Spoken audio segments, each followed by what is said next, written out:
Well, Bruce, it's almost 4 years ago that circumstances dictated that you play your home games at Hartlepool. Now you're looking forward to a Wembley game. You must be really proud.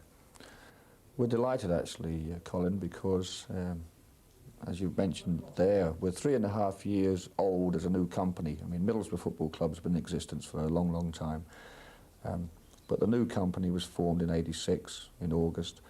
And in that time, we've actually achieved a great deal. We've gone from liquidation to a Wembley final. We've actually had 2 promotion campaigns in that short spell, and 1 relegation, dropping out of the first division on the first attempt. But I think for many of the Middlesbrough people, the highlight of their lifetime will be to see their club, their team, go to Wembley. I've not long been on Teesside, but I've read the coverage of the club. They've been to semi-finals in the past. They've been close to getting to Wembley before, and failed at the final attempt. And many people have said there's a curse on the ground and that it should be exercised and so on. But you have to have a lot of optimism in this game and a lot of optimism in life. And in fact, reading that some of the newspaper articles locally before our final game against Aston Villa, I felt that some of the articles were written a little bit pessimistic. But you have to have that optimism, and I generally believe that if we did the things right on the night, then we would get to Wembley, and so it's turned out. And I'm particularly pleased for the supporters, obviously, because they've waited 114 years, I believe, to go to Wembley. The town will be excited. I'm particularly pleased for the chairman and his directors, because they came along at a period when the club was at its lowest ebb and managed to pick the reins. They stayed loyal to the people that were at the club. I was at the club at the time. I didn't know them. Colin Todd was with me. He'd just left a job outside of football. So they've stayed loyal, and for that we thank them. And we're particularly pleased, obviously, for the players, because Middlesbrough Football Club and the team has been made up invariably by local people, local boys. And so the pleasure that it would give the Proctors, the Mowbrays, the Parkinsons, the Pears, the Coopers, the Kernigans, the Ripleys, the Mowens and the McGees, who all come to mind readily as being local lads, will give them immense pleasure on the day. So it's a good achievement, and by everybody at the club. In fact, it's going to be the nearest thing to the Bolton Cup final team when they went to Wembley with a team that was all local lads and had all cost a £10 signing on fee. Well, it's a far day since then, Colin, but we've got to look forward to it. It's when you go to Wembley, you go to win. When I first went, on my first occasion, I was told that the occasion passes you by very quickly, that you no sooner get onto the pitch to play the game, then you come off at half-time, you go back on, and the game is over. It's the quickest 90 minutes you'll ever come up against. So to enjoy it. The problem was that I came off, it was quite true, the 90 minutes did go quickly, but we came off the pitch and we'd lost 2-0 to Tottenham. That's when I was with Aston Villa. And sitting in the dressing room afterwards, and later on in my career, I realised that I wouldn't quite give the same advice. The advice I would give would be to enjoy it, but we're going there to win the match, because that's really what it's about. It's better to be a winner than a loser. So that will really be the message to the players, at the same time as enjoying the match. Can we just go through the run, Bruce, of how you got to Wembley? It started off with a home game against Port Vale and an early shock when Vale took the lead. Well, we had a bye in the first round, and I believe Port Vale played Sunderland and beat Sunderland at Roker. And they came to Middlesbrough, and they're a good footballing side, Port Vale. John Rudge has a good side with some good players in his team. And they took an early lead, and they played very well, actually, on the night. And we came back into that game, and I think it was a power play performance by the team after they scored that won us the match. It wasn't an easy game for us. Our cup performances have been quite good over the past 2 or 3 seasons, and we feel that if we can meet people on level terms at Ayresome Park, or over 2 legs, then we have a great chance of beating teams. But we were pleased to get Port Vale out of the way, because they'd been to the North East on 2 or 3 occasions and had some very good results against the North East teams. And our games against them in the league programme had been close. Draws at Port Vale, very close encounters, but exciting matches. And the game in the Zenith Cup at Ayresome Park was a very close game early on, and but we came out on top quite well at the end of the day. Proctor. Oh, what a shot from Proctor. Mark Proctor, so close with that one. He made the run over the ball. Proctor hit it well. And Trevor Wood, diving to his right, could well have been beaten if that had been on target. Slaven now. Slaven outrunning Aspin. Gets a shot. Oh! It's that post again. Just outside. Slaven accelerating away there. Neil Aspin trying desperately to get the challenge in.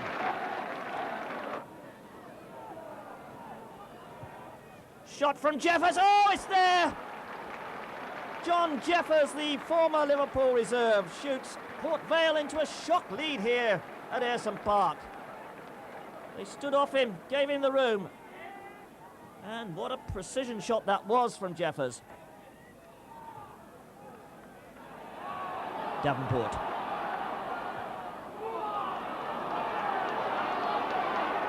Still trailing by that single goal. Brennan on the ball now. Beautiful one through to Slaven. Slaven going through. Oh, hustled out of it there by Darren Hughes.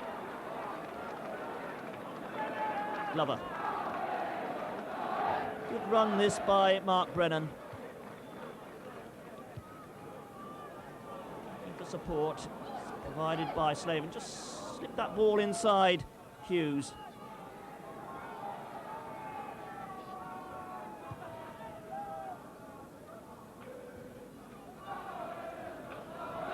Aspin's missed it. Shot came in there from Proctor. Deflection. Corner then to Middlesbrough. And up comes Nicky Moen to the near post. Corner kick will be taken by Proctor.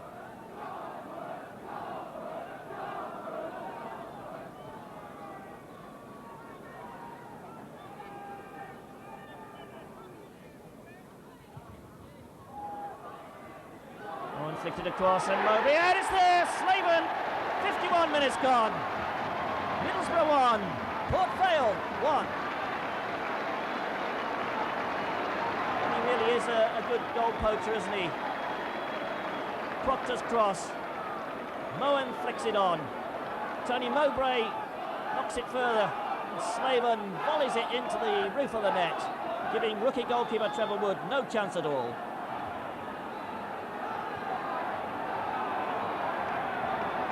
Glover. Mills. Laid off nicely by Cross. Well, putting some good moves together. Look at the bounce there, though. Burke.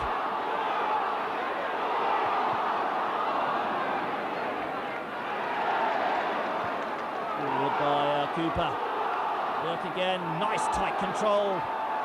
Beautiful play. This is Proctor. Ripley. Trying to find a way around the outside. Kick given against Darren Hughes.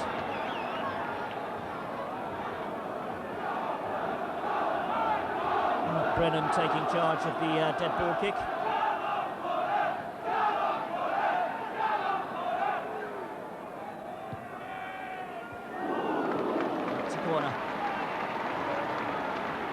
Header there by Hughes.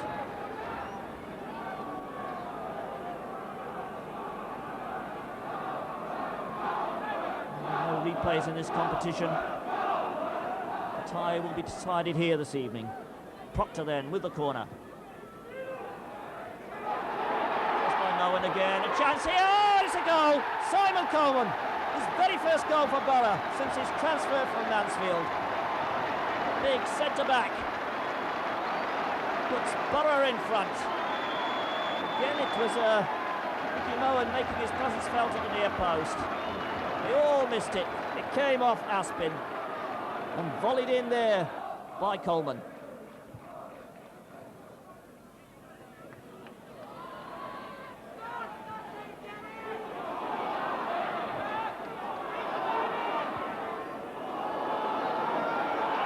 Aspin.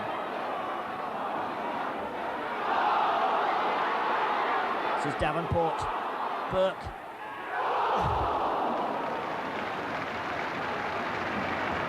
Wood having a busy night here now. That goal, completely beaten by that shot.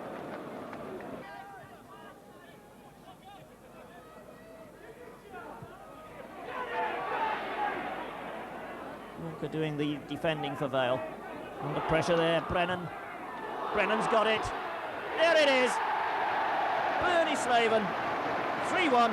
His 15th goal of the season.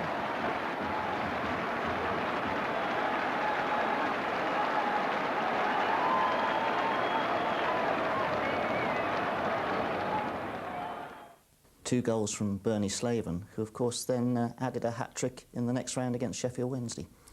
Well, Sheffield Wednesday again came to Ayresome Park, and there were memories of our last game of the season in the First Division, when on that day we lost 1-0 to Sheffield Wednesday, who stayed up, and Middlesbrough were relegated.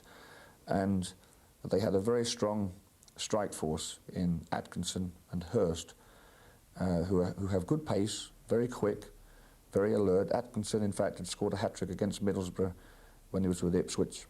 And so we assessed their team, we had a good look at them, and we felt that the one way to play them was to stop the supply to the front players. And we decided that Mark Proctor should do a man-marking job on John Sheridan, and that their strength as a club was from the midfield forward, that the four players across their midfield and the two front players were their strength, that if we could get into their back line and get in amongst them at the back line, then we would get some joy. And on the night, Mark Proctor's performance was exceptional. He kept Sheridan very, very quiet indeed, and that stopped the supply of service to the front two. And Bernie Slaven scored the hat-trick, and it was a really good hat-trick on the evening, and a deserved win for us.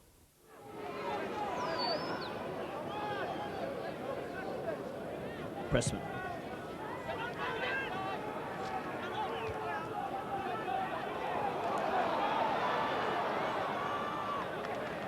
Davenport's continued his run.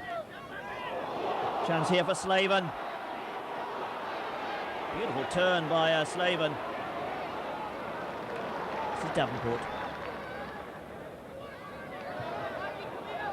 Good dummy, Slaven with a shot. Slaven scores. 16 minutes gone. It's Middlesbrough 1, Sheffield Wednesday 0.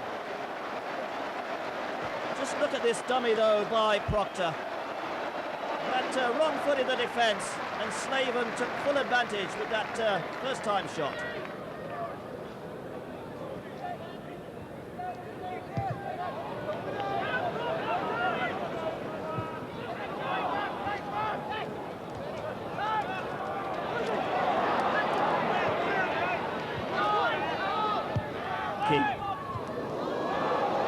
Chance here. Oh, good save by Pears. Got down quickly there.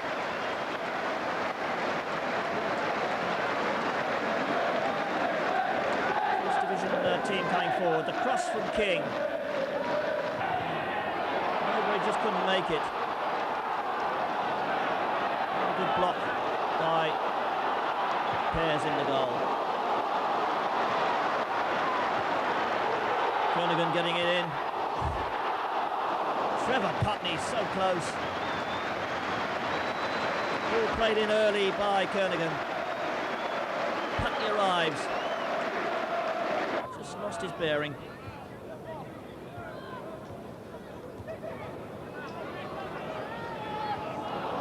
Bennett's going through. This is Bennett. City player. Tremendous balance, this man. Bennett with a shot. Oh, he scores! Dave Bennett scores.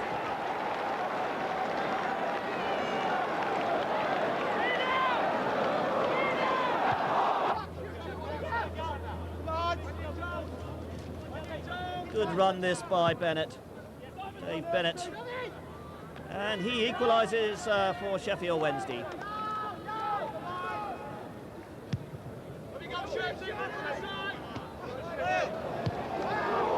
Putney, first time ball through to Slaven. Slaven must score. He does score. There was nothing Kevin Pressman could do about that. It's 2-1 to Borough. 44 minutes gone. And the offside trap beaten there comprehensively by Bernie Slaven. Slots it nicely in with the left foot.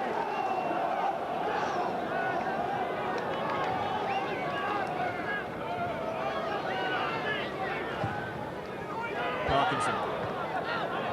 This is taken by Kernigan. This is Brennan. Slaven, oh, it's there! That's his hat-trick.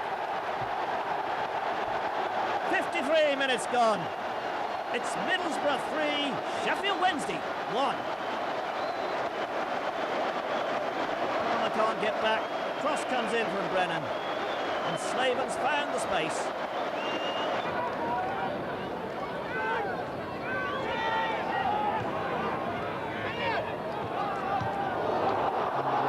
Ball from Damien Atkinson, well cut out.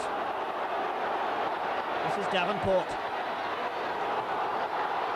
Kernigan coming in and he scores! Kernigan scores! The keeper couldn't hold it. 62 minutes gone. It's Middlesbrough 4, Sheffield Wednesday 1. Good run this by Davenport. Kernigan coming in from the left. He's just off screen now. Keeper gets a hand to it. Snaps it up gratefully.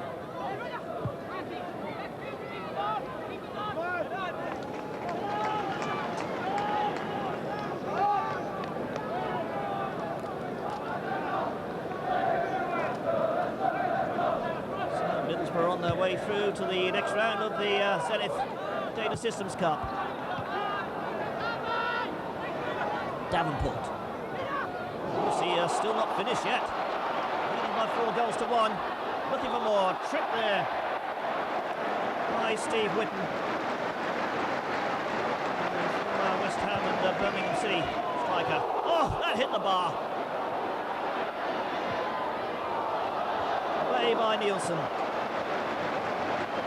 Sheffield Wednesday in all sorts of trouble here. Now, the early rounds of this competition don't pull in the crowds, but then a home tie with Newcastle United. But you left that one very, very late. Well, there was a lot at stake, obviously. It goes without saying, playing Newcastle. Good relationships between the management. Jim Smith was at Birmingham City when I played for him, and Colin Todd played for him as well. And they came to Ayresome Park on the evening, not only a local derby, but also a very important cup match. And they'd also brought Roy Aitken down with them, a new player. I think he'd only played 1 game for his club at that time. So the scene was set for quite a battle and quite a task. And the game could have gone either way at some stages. Newcastle had a fair amount of play during opening periods of the game, and we survived 1 or 2 scares at that stage. And then in the last 15 to 20 minutes of the game, I turned to Colin Todd on the bench and said that our boys have become strong again. The confidence, they'd weathered the storm, the confidence was good, and the energy and fitness that the youngsters have came to the fore. And we really started pushing forward. We were getting people forward from the back. Gary Parkinson was getting forward. Colin Cooper on the left flank had started to get forward. In fact, I can recall young McGee crossing to the far post and Cooper having to wait for the ball to drop that little bit too long, and he had a super volley that was charged down by Ransom, and that was just prior to the goal.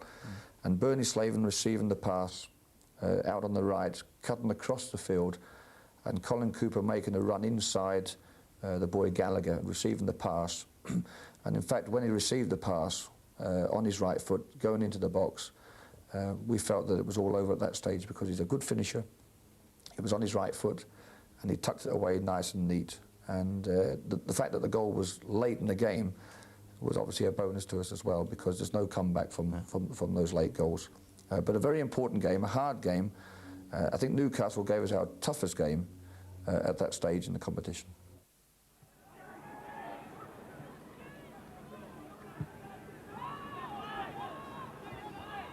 Mowbray. Picked up by Faraday.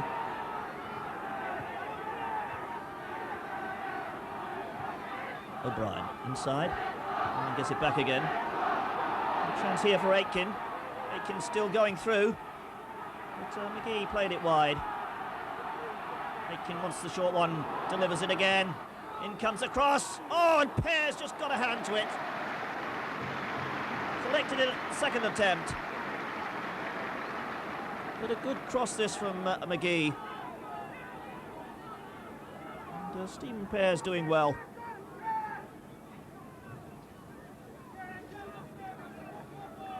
Key, the referee, wanting that free kick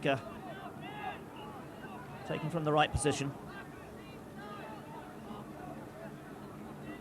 This is Christensen.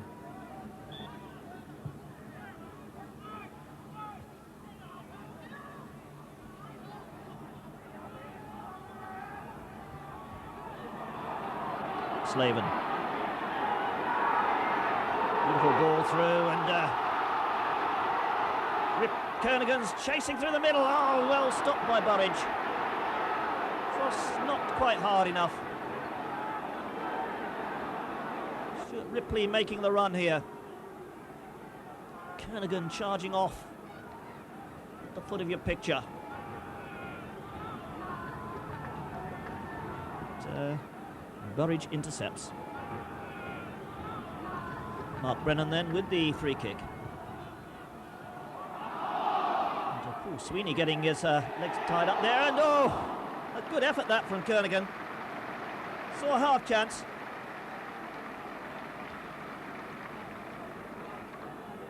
The fullback missed it. He was put off by Slaven, in fact. That's a bad clearance from him. Chested down by Kernaghan. The half volley just wide of the target.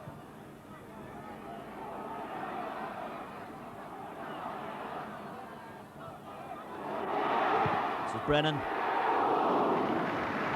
Curl it over to the top corner.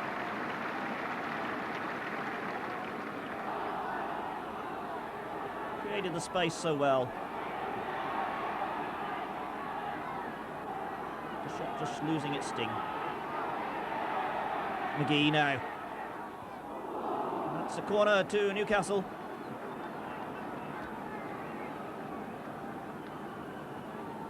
So as you would expect in a derby match, it's all very tight. And the outcome could swing either way. This is Mark McGee with the corner kick. Kernaghan. Is on. This is Kernaghan. It was he who played that first ball out. Brennan to his left. Kernaghan shoots. Oh, and did Burridge get a touch? He did.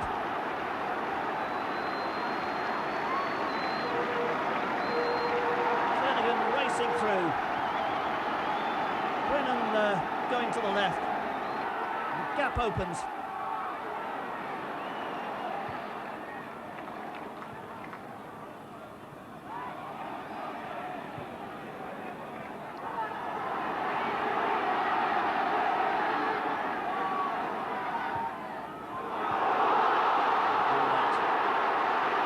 Kernaghan.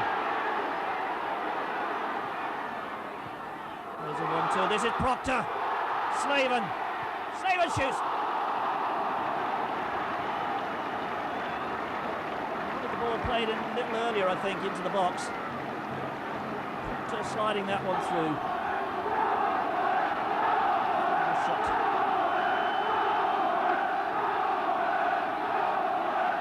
Brennan. This is Proctor. Oh, what a shot from Proctor. Well, he was unlucky with that one. Good corner from Brennan. Ball bounces out to Mark Proctor. And so unlucky not to get that on target. Brennan. Parkinson in support.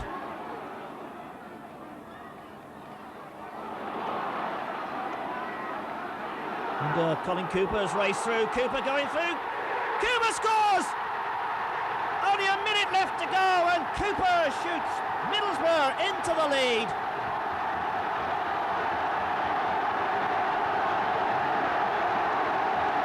What a tremendous finish from the fullback. Slaven it is who sets it up. For Cooper to plus what surely must be a last-minute winner.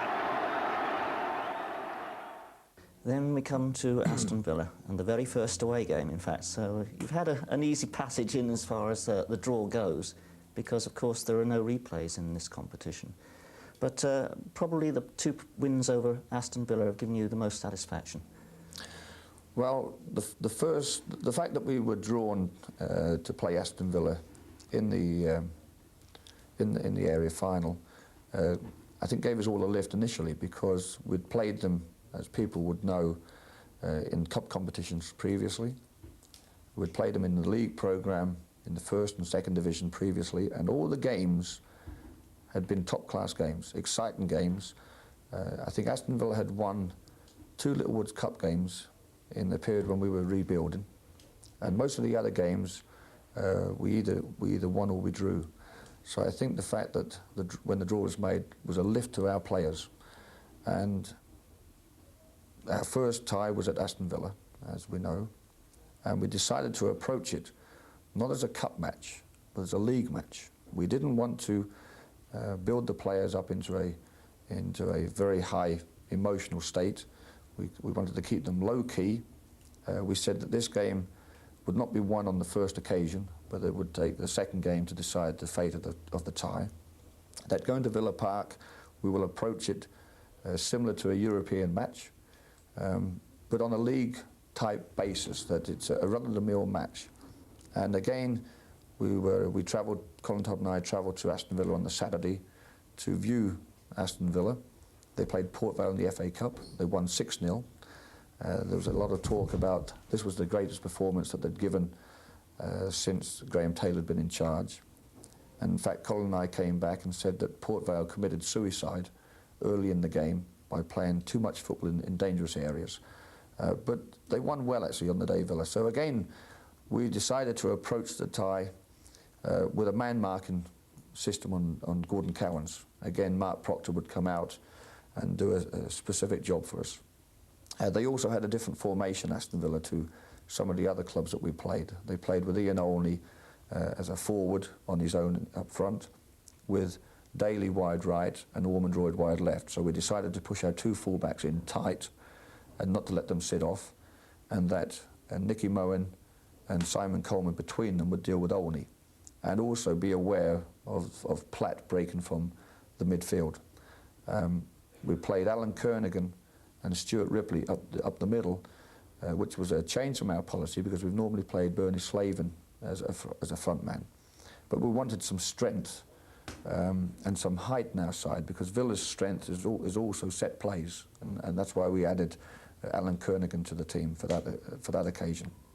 The conditions were atrocious, but if you want to win competitions, whether it be the Zenith Data Systems Cup competition or the Football League, you have to play through a season in all types of conditions. The conditions suited us, actually. We don't mind playing on a wet, heavy surface.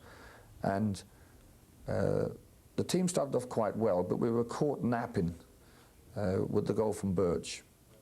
We might have defended better against that when he scored. But really the key in that match was the fact, at that stage, was the fact that we bounced back quickly. Within, I think, 2 minutes of Villa scoring, Alan Kernigan headed a Parkinson cross onto the crossbar, and before it had actually hit the ground, Bernie Slaven had headed in the loose ball, which is typical of a goal scorer. It's the type of goal that a Jimmy Greaves would score, that it doesn't bounce, it's just touched over the goal line. And of course, again, that raised the spirits and the hopes and the confidence of the players enormously. And then, of course, the winner from Mark Brennan, almost in injury time, from the free kick, was an added bonus to us. And as it turned out, was a very important goal for us. And so we left Villa Park having played to a specific game plan. We told the players exactly how we wanted them to play, to stick to the game plan, not to change it, and that we would leave Villa Park with a good result. We left with a result a little bit better than we felt we might have done. And but it was a very exciting game. The supporters on that occasion were magnificent because the heavens opened, and they sang their hearts out through the whole of the 90 minutes. And just reward really for the performance of the team, I felt, on the night, because we did, in fact, in the second half, take the game to Aston Villa and actually dominate that second half period. And a 2-1 scoreline really, at the end of the day, wasn't a fair reflection on that second half performance. Gray. Olney. Drilled in low by Gray. Away by Proctor, up into the centre circle. Hooked away by Gage. Platt. Oh, and Birch is clear on the right. Olney's at the near post. The cross! He's done it! Paul Birch. What a delighted young man. And there's the man who supplied the pass, David Platt. Looked up, saw Birch steaming in on the right, laid it off, and with Ian Olney screaming for the ball at the far post, Birch looked up, picked his spot, and left Pearce helpless. Lovely turn from Platt. Birch on the run, Pearce comes across, and Birch drills it. Gage again, will go to the line, the cross will come in. First time shot from Stuart Gray, up in the area. Fell to his right foot, which is not normally his best. Got the shot in, but Pearce made the save. And McGrath and Stuart Ripley having a right old ding-dong. And Mr. Shapter just wants a quiet word with McGrath.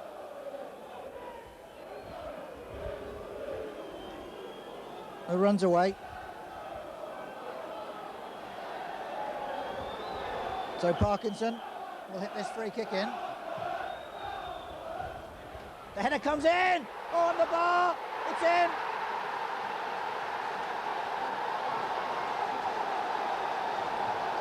So right down at the other end, Villa having gone into the lead and Middlesbrough have equalised. The free kick from Parkinson, superb header by Coleman at the far post. I think Spink got a touch to it on the bar. He did. It bounced down. And there was Bernie Slaven. But he's stopped by Proctor. Slaven sweeps it wide. Manfield's there, does well. Well played, Paul Birch. To Gage. In it goes. David Platt's there. Can he get in? Oh, hit the bar. It looked a forlorn chase for a moment, but then David Platt, that extra spurt, got there, hit it with his left foot, but it crashed against the bar and went over the top. Inside to Kernahan. Nielsen with him. Nielsen gets it away, not very far, only to Brennan. Back to Kerr. Slaven to Kerr again, the shot comes in, and that's just over the top. And that really was a lovely move. Started and finished by Paul Kerr.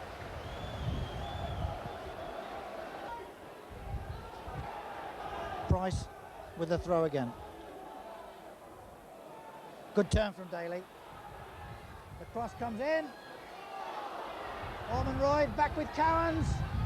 Oh, a tremendous save from Pearce. Gordon Cowan's placed that. He didn't hit it perhaps as hard as he'd like. Deliberately placed. Pearce took off. Outside of the boot. Tremendous save. Cowans. Good ball to Olney. Now, can he make something of this? No, he can't, because Coleman, who's played so well tonight, fires it away up to Kernahan, and a Borough break again. Slavin going through the middle. Kernahan still has it, drills it! That wasn't far away. And Kernan holds his head.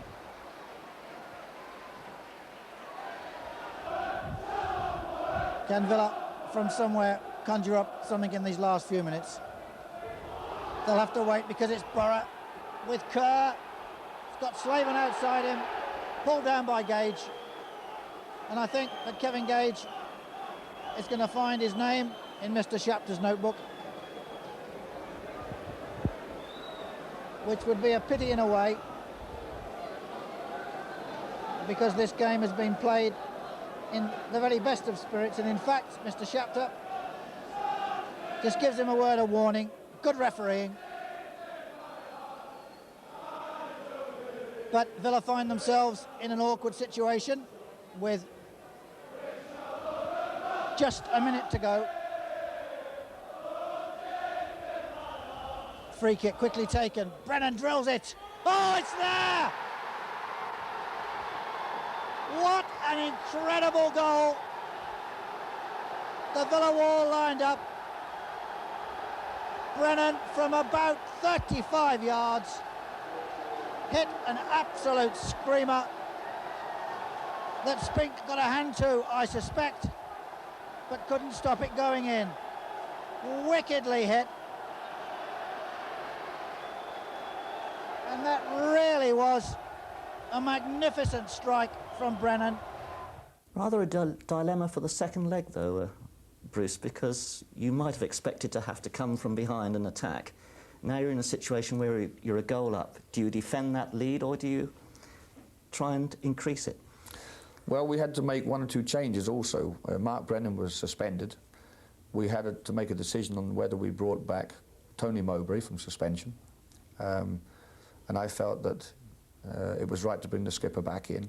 He'd always played well against Aston Villa.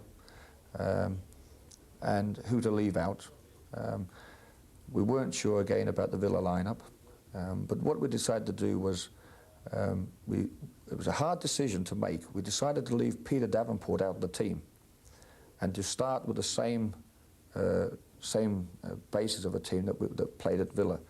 We put Nicky Moen in at left back instead of young McGee because of his extra pace and strength and aerial ability.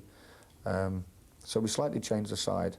Aston Villa surprised us actually with the formation of their team. They played Ormondroyd wide on the right and Daly on the left, which again, when we look back, suited us. It suited the way we played. We played Bernie Slavin again wide on the left, a position that he doesn't really enjoy. He doesn't enjoy at all, actually. But again, it was for the tactical side of it. And the reason that Peter was left on the bench on that particular night was that from looking back over my career, on some of the really important games that I've played in, that have gone into extra time, I've found, either with sitting managers, excuse me, or been involved on the pitch, that you need to introduce a substitute who can be effective on the game at the right time. And we looked at Peter's position and said that if the game was going our way and going well, we could always bring him on to secure it for us because of the way in which he plays. If it wasn't quite going the way we wanted it to go, here's a player we could bring onto the pitch who could actually affect the game in our favour also. So we went with Alan Kernigan and Stuart Ripley again as the two front men. Windy conditions, not ideal to play football in. Pitch was rather lively on the night. Villa were the stronger team in the early stages of the game. We couldn't quite get our game together. I don't think there was any fear in the team. I think the fact that we had the one goal advantage and the scoreline was 0-0. The boys were just happy to contain that position. And of course, Steve Pears had made 1 or 2 good saves, and then they scored from a corner. And it was at that time they scored that I was watching Stuart Ripley. He was actually off the pitch with cramp, and as soon as they scored, I decided it was at that stage to put Peter Davenport on. And we look back on that period of going into extra time and saying how invaluable Mark Brennan's goal was now at Villa Park. Without that second goal, Villa would have gone through at the end of 90 minutes. And we introduced Peter Davenport. We released Bernie from the left wing position that had been playing to an orthodox striking role. And, well, he was like a free bird. And, of course, going into extra time again, we were very strong indeed. In fact, what I said to the players, I spoke to 1 or 2 of the players at the end of the 90 minutes on the pitch. But basically, I said to Paul Kerr, for example, I said to Paul Kerr that earlier, just before the end of normal time, he'd gotten himself into a lovely inside left position and driven the ball over the crossbar, when a shot at goal, on goal, would have either created a goal or a save that we would put a rebound in. And I said to him that if next time you get a shooting opportunity, you make sure you hit the target. And I basically just said to the players that we're the Borough, let's go out and win the game. Because you're saying that to the nucleus of a team who are born and bred in the area. And there's a lot of feeling when you say that to those players. And we came very strong in that in the extra time period. And the goal that set us on our way from Bernie Slaven was world class. I described it as being world class. It was a corner was taken on the right. I believe it was a corner. Tony Mowbray had gotten his head to an awkward cross. Alan Kernigan had tried an overhead kick. It helped it onto Peter Davenport, who had mishit a shot across the face of the goal. And Bernie had controlled it, had been aware of the defender coming off the line to close him down, had taken it another pace to the side, and then lifted it into the roof of the net.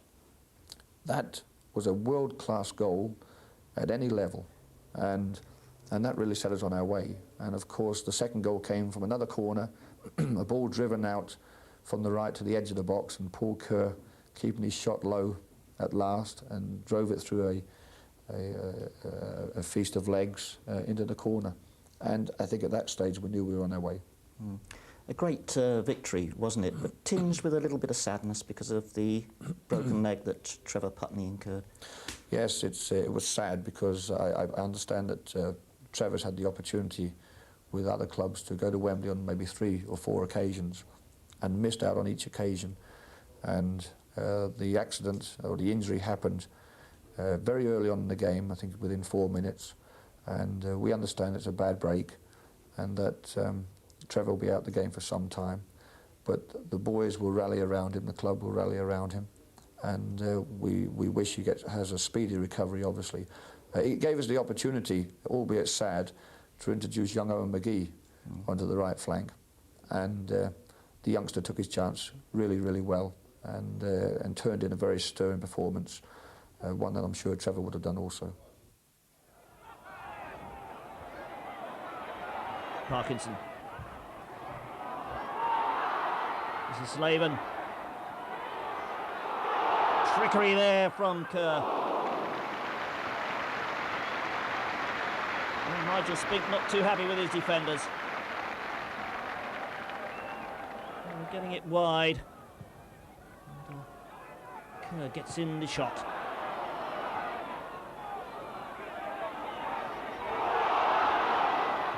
McGrath.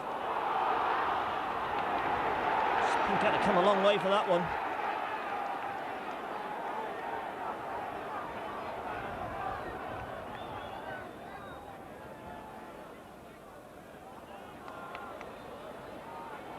His header not finding its target. Bernie Slaven now for Borough. It's all very tight.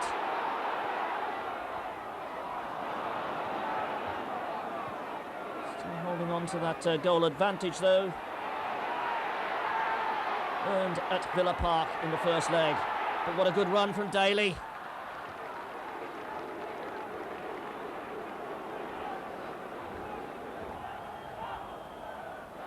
Daly here, shrugging off the challenges. beautiful poise, beautiful balance. And Coleman can't stop him.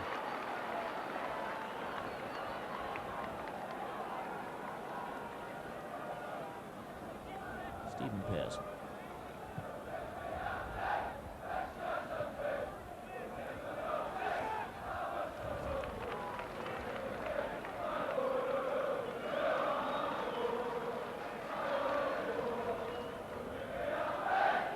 Well, of course, only need a draw here this evening to qualify for Wembley.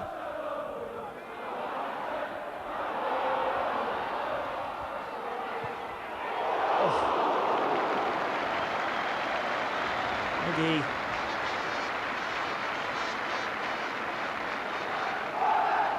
Beautifully teed up there by Kernaghan.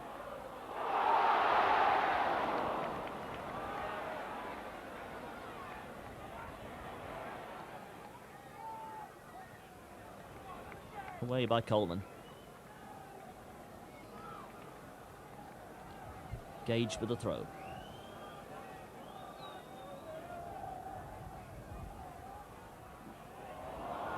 Chance here for Daly. Gets the shot in. Oh! Just past the post. But Daly showing his acceleration there. And just past the far post. This is Mountfield. The cross from Price. Oh! And that nearly caught Pearce out. Swung in under that crossbar. Corner to Villa. Villa, the First Division side, going so well in the top flight, but trailing here to Middlesbrough. 0-0 on the night. Oh, they've equalised. That's 1-0 to Aston Villa on the night. 2-2 on aggregate. 77 minutes gone, and Gray, who's only been on the field for 6 minutes, turns the ball into the Borough net.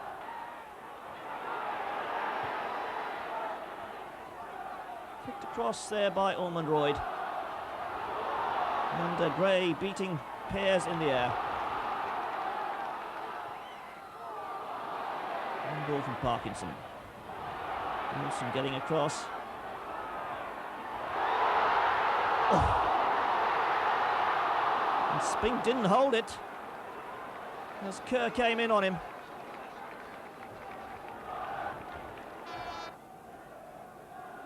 Long raking cross. Spink comes well, collides with Kerr.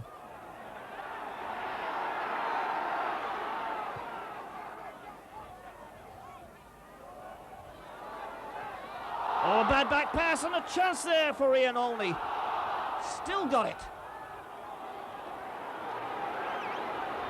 And Villa forcing the pace now.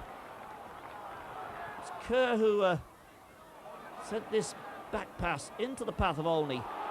Brave goalkeeping by Pearce.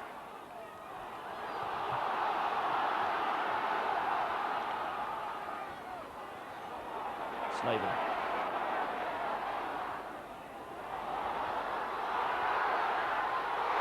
Chance here. Oh! A shot from Kerr. Well, Borough are putting everything into attack. They so desperately want to go to Wembley. Trail here by 1-0 on the night. It's 2-2 on aggregate.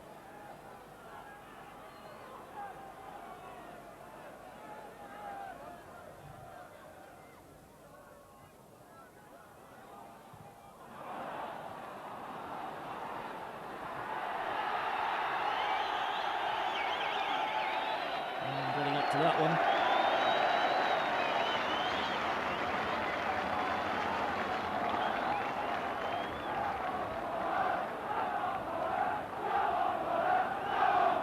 Proctor will take the corner kick.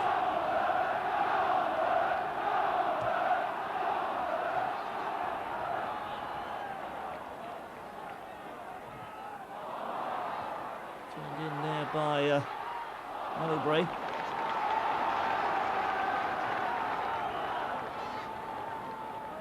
Shirts pushing forward. A second attempt here for Proctor.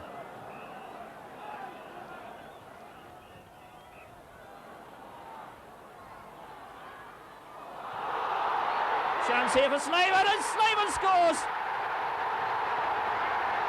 102 minutes gone. Slaven's 24th goal of the season. And Middlesbrough draw level on the night, but go ahead on aggregate. Flicked up in the air. And look, 3 Villa defenders standing off. Slaven, brilliant control. Just pulled that ball.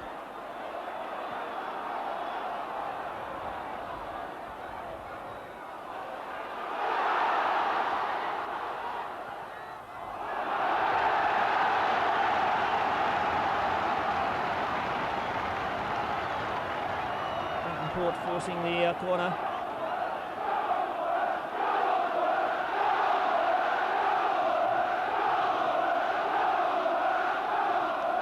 Both the goals come from set pieces. Will we get another one here?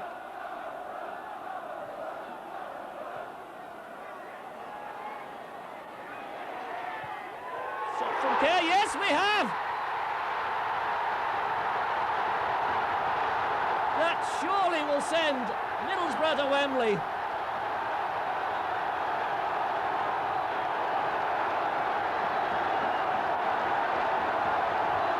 Just listen to that crowd. A shot from outside the box, and Spink was unsighted.